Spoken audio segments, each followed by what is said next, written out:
again, welcome to the second episode of Out from the Shadows, Let's Talk Migraine. And this time we're going to be talking about comorbid conditions with migraine. So for me, it's kind of a complex situation to talk about this. So I am going to be following along the notes. I just want to give a disclaimer that I am not a doctor. I am not a scientist. I cannot give medical advice. And I do have somewhat limited knowledge. So I may not be able to answer all your questions, but I will do my best. And if I don't know the answer, then I'm certainly going to let you know that. Most of the information that I'm going to give you today can be fairly easily found online, places like the American Migraine Foundation, the National Headache Foundation, NCBI articles, and various other places. So feel free to do your own research and let me know your thoughts afterwards. There are also a couple of polls that I put up during this Facebook Live, so feel free to answer those polls if you have the time to do that.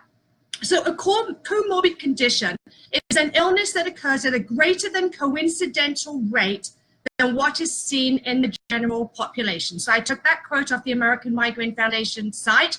I just want to give them credit for that. And they are, by the way, a fabulous resource for information about migraine. So feel free to go on over there and take a look at their resources.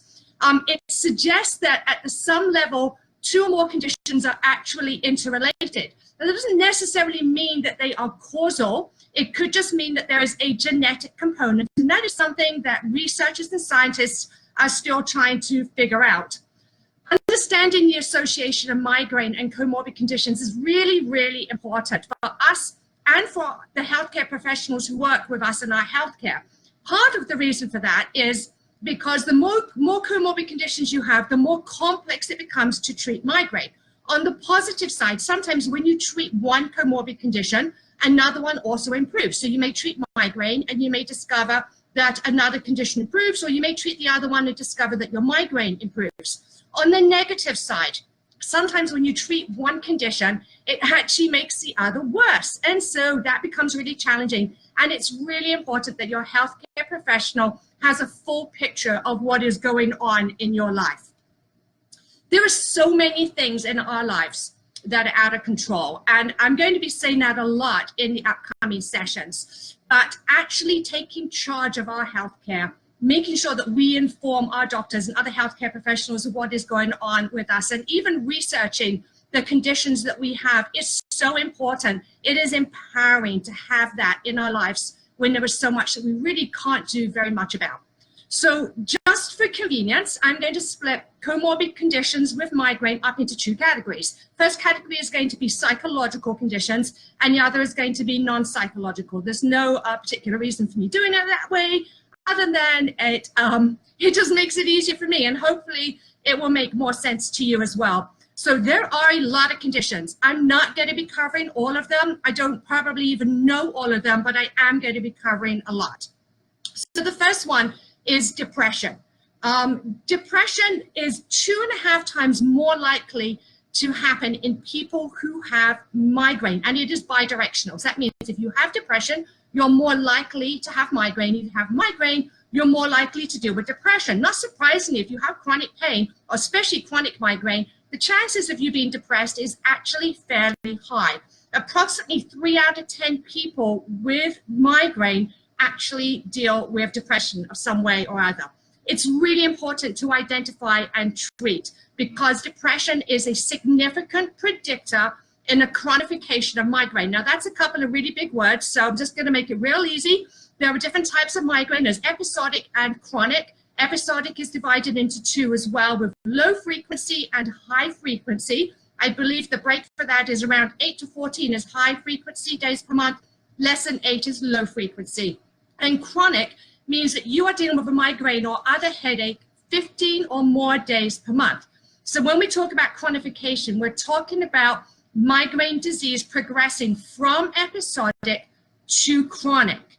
And so depression is a significant predictor in that. Now, what we don't know is whether it's because the depression is getting worse and therefore migraine gets worse, or it's just that your migraine is getting worse and so you're getting more depressed about it. We do know that when you have depression, there's a greater chance you're going to have refractory migraine. So there's another big word, and refractory migraine just means that the migraine attacks are really difficult to treat. Again, We don't know if it's causal or just coincidental. To me as a layperson, it just seems to make sense that if you have refractory migraine that is not effectively controlled, then there's a really high chance you're going to deal with depression in some way or other.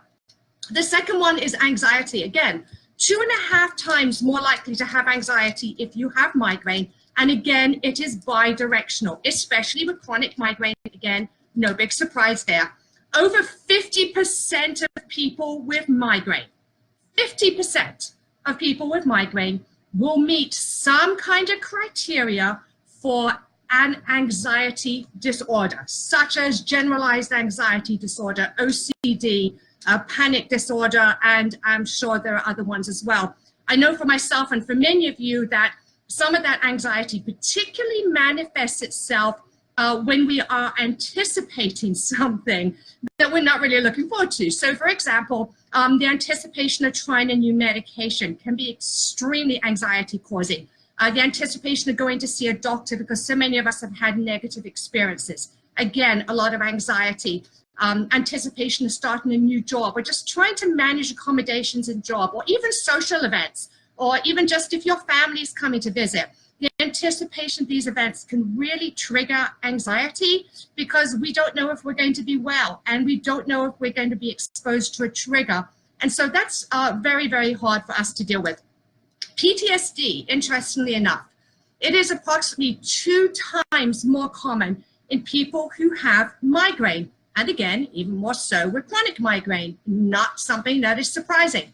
Recent research suggests that 3 out of 10 people with severe migraine have PTSD. With bipolar disorder, this is seen apparently more frequently bipolar 2 than bipolar 1. I don't know what the reason for this is, but also coincidentally, if you have bipolar and you also have migraine, then the chances are that your bipolar disorder is going to be more severe. It is really, really important if you have bipolar disorder to be effectively treated by a healthcare professional and to manage that disease. Suicide.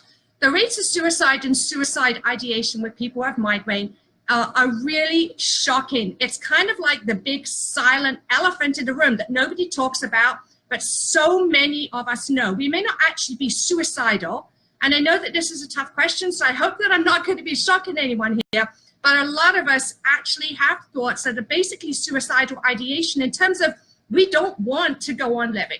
We don't want to face tomorrow. Tomorrow is rough. If that is you, just give me a thumbs up or a sad face or whatever, and just let me know that I'm not alone in it. I know that I'm not alone in that. It's very hard to face tomorrow when we don't know what tomorrow holds in terms of any chance of it being positive at all. And that is really, really hard. And it's something that is often not addressed. It's also something that we tend not to talk about because there isn't necessarily a quick fix for that, because there is no quick fix for migraine.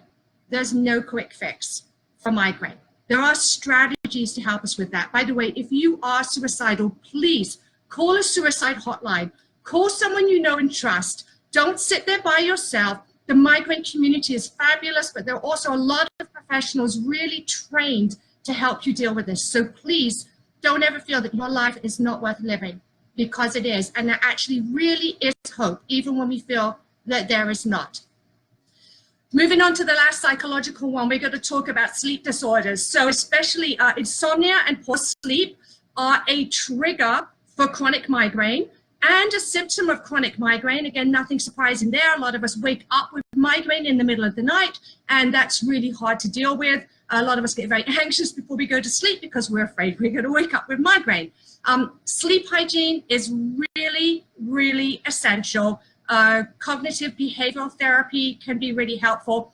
I actually was just recommended a program called Unwinding Anxiety, which is an app, as well as some other things that they offer. It's not overly expensive, but it is helping me with insomnia and with anxiety. So you may want to look into that. At some point I may look into seeing if we can get some kind of discount for the migraine community, and I'm certainly hoping to introduce it to everybody at Retreat Migraine, but it's kind of early days for that right now. But just bear in mind that there are things that you can do to help with that. Mindfulness would be another option, and we're going to talk about that at another time. So non-psychological conditions. I know we're running out of time and I want to keep this really quick, so I'm not going to go into a lot of details about any of these, but fibromyalgia, the top one, I'm particularly passionate about this because I have fibromyalgia. It is possible I have some form of arthritis, like psoriatic arthritis, rheumatoid arthritis as well. They are often very challenging to diagnose. I know that a lot of us out there see doctors again and again and don't get diagnoses for a really, really long time because we just don't quite fit into the categories that are normally expected. But fibromyalgia is a big deal. So 22 to 40% of people with migraine have fibromyalgia. That's shocking.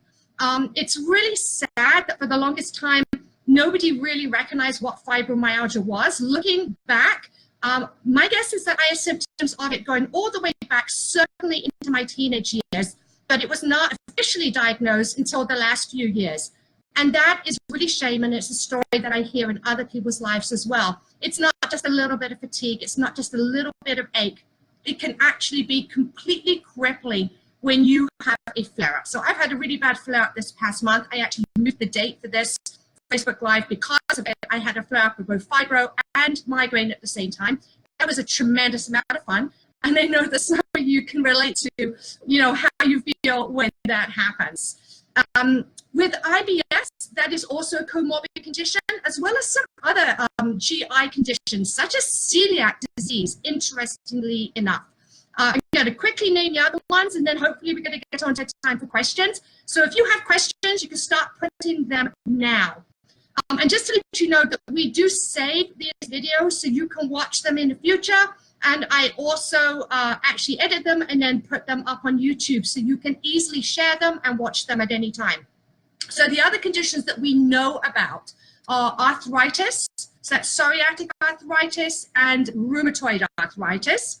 Tinnitus, I'm probably pronouncing that wrong. I'm just going to say that's the English pronunciation because I don't really know. But if you have tinnitus, you know what I'm talking about. It's basically noise in your ears.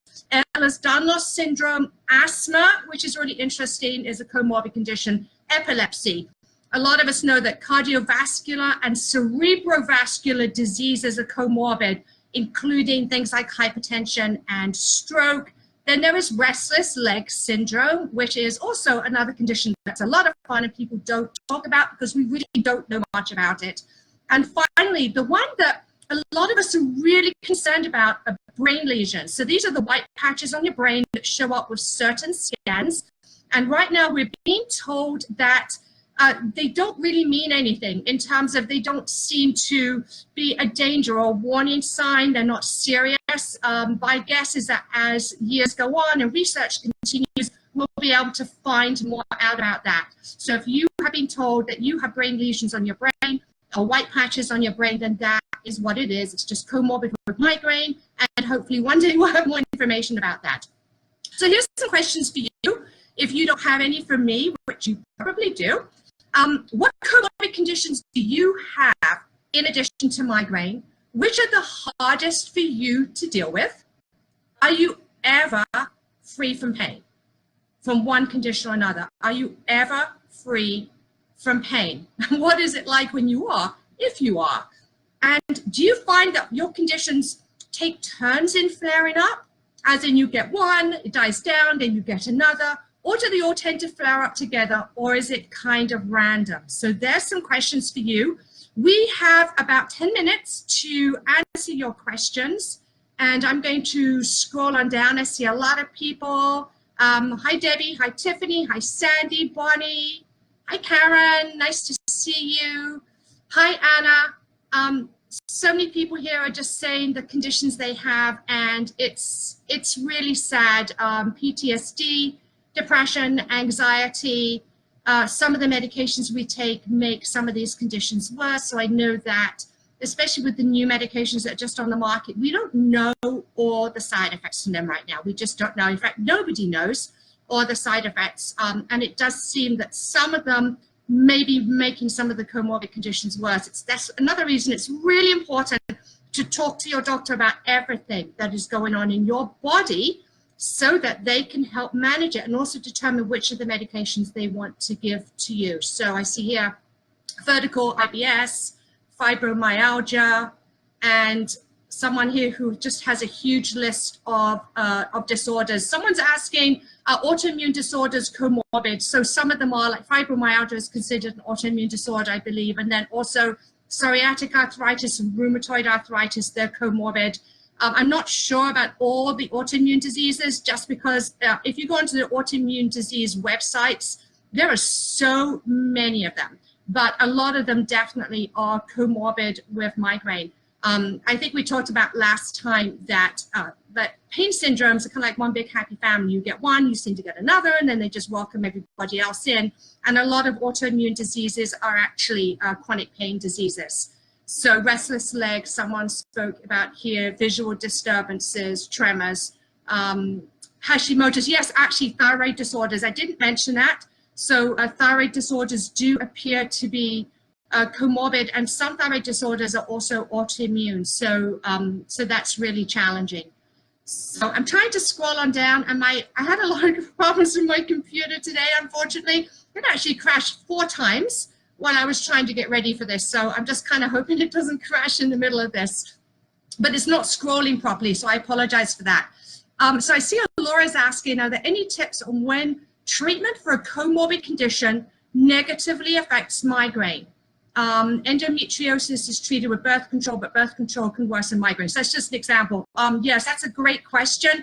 And actually, I'm going to tell you one of the questions that I also had to deal with very early on is that I have asthma, and there are some migraine preventive medications which can actually make your asthma worse. They're called beta blockers. So if you have a comorbid condition that is aggravated by a migraine medication, then you really need to talk to your healthcare professional. I can't tell you here that you need to stop taking it, but I can tell you that it all needs to be taken into consideration. There are a lot of migraine treatment options. Now, don't get me wrong, none of them are great. A lot of them, in fact, all of them have potential side effects. So we are kind of dealing with some issues here, but there are a wide variety of treatments. If you have not had migraine for very long, or just for a few years, the chances are you have not actually had the opportunity to try everything and every combination and permutation, every strength, every cocktail. So it's really good opportunity to actually try something different if it is making one of your comorbid conditions worse. I know for myself that I cannot take birth control because it makes my migraine worse. So I totally hear what you're saying, Alora, but there are other options for treating migraine. If you go onto the Migraine Meanderings website and go to the resources section, I actually have a document you can bring up and print or download that has all the currently available treatments for migraine that are used both on label and, sadly, mainly off label.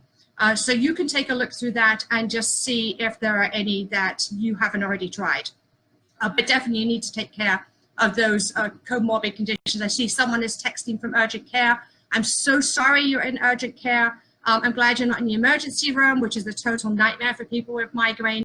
But certainly we just send out thoughts and prayers to you that you will be feeling better soon. And kudos to you for being on here while you're in urgent care. Someone else here is saying it's very rare to ever have a pain-free day. And then if you ever do, then you are exhausted.